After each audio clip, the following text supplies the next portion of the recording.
നമസ്തേ. സുഭാഷിതം.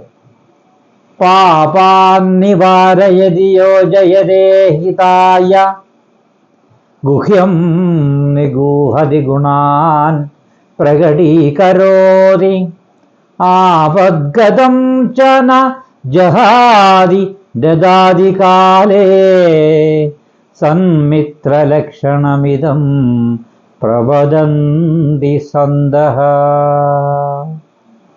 ഉറ്റ സുഹൃത്തിനെ പാപകൃത്യങ്ങളിൽ നിന്നും തടയുകയും ഉചിതമായ പ്രവൃത്തിയിൽ യോജിപ്പിക്കുകയും മറക്കേണ്ട കാര്യങ്ങൾ മറച്ചുവെച്ച് ഗുണങ്ങളെ പ്രകീർത്തിക്കുകയും ആപത്തിൽ അകപ്പെടുമ്പോൾ കൈകടിയാതെ ആവശ്യമുള്ളപ്പോൾ സഹായം ചെയ്യുന്നതാണ് ഉത്തമ സുഹൃത്തിൻ്റെ ലക്ഷണമെന്ന് അറിവുള്ളവർ പറയുന്നു.